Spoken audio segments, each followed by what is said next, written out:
नमस्कार. तू हिरी माझा मितवा या सिरियलमध्ये आपण पाहत आहोत.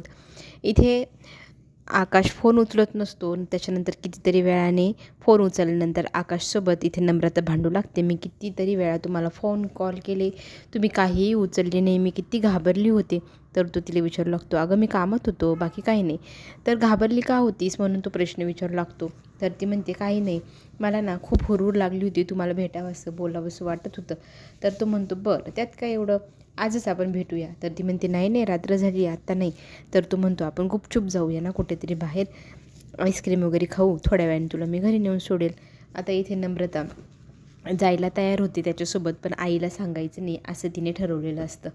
इकडे मात्र घरात प्लॅन चालू असतो की आपल्या अर्णवला आणि ईश्वरीला एकमेकांसोबत थोडासा वेळ घालवायला वेळ मिळायला हवा. सतत ती घरात राहिली की भांडत असतात. तर आपण काय करूया सरप्राईजमध्ये, तर अंजलीला आठवतं की आईस्क्रीम. आपण असं सांगूया की मला आईस्क्रीम खायचे, त्या दोघांना आईस्क्रीम आणायला बाहेर पाठवू. त्यानिमित्ताने ते दोघंजणं घराबाहेर जातील, थोडा वेळ एकमेकांसोबत घालवतील.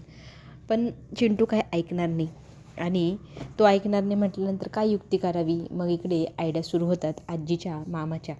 ठरल्याप्रमाणे तिघांनी अर्णवला बोलवलेलं असतं. तर इथे अंजली सांगू लागते की मला डोहाळे लागले, मला ना कुल्फी खायची. तर तो म्हणतो ऑनलाईन मागवूया. तर ती म्हणते, नाही ऑनलाईनवाली नाही, ती ना चौपाटीवर भेटते ना तीच हवी आहे मला, तिची टेस्ट खूप वेगळी असते आणि मला तीच खावाशी वाटते.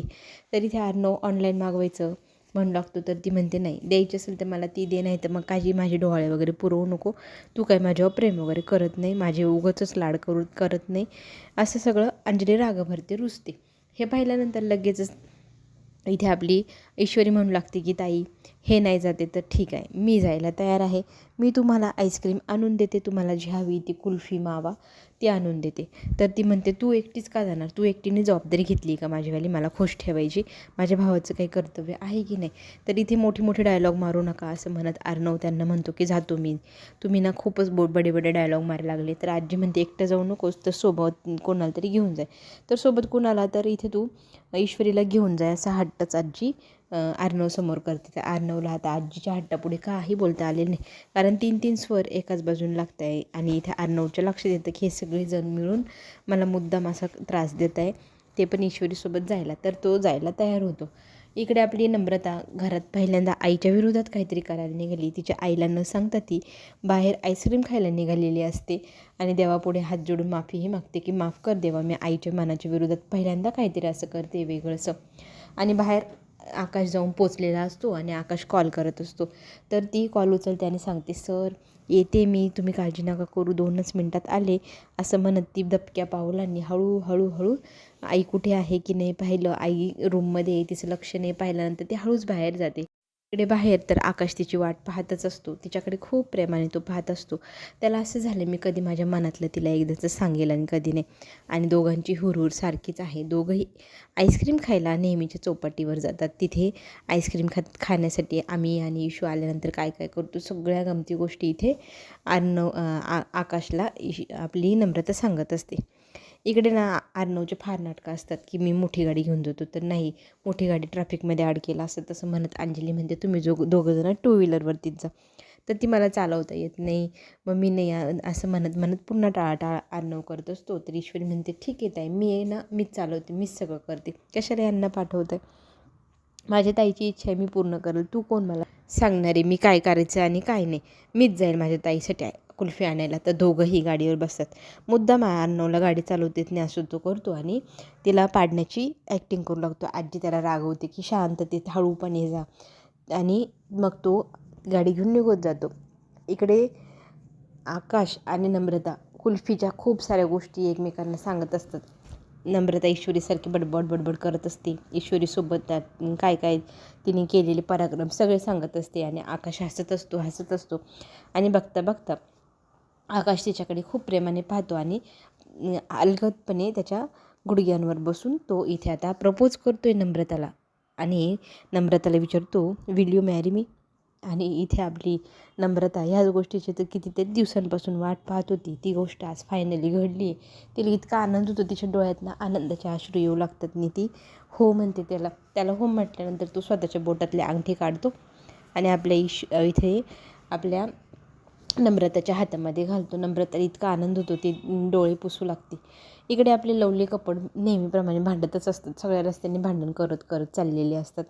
आणि इथे ईश्वरी म्हणते, तुम्हाला गाडी किती हळूहळू चालवत आहे, मी ना पायी त्यापेक्षा जोरात जाईल. तरी तिच्यावर रागवतो अर्णव आणि तिला गाडीवर बसायला सांगतो. पुन्हा एकदा गाडी जोराने त्याच चौपटीवर चाललेली असते जिथे नम्रता आणि आकाश आईस्क्रीम खात असतात. आणि आईस्क्रीम खाता खाता आकाशना कॉमेडी करू लागतो की तुझी मम्मी आली.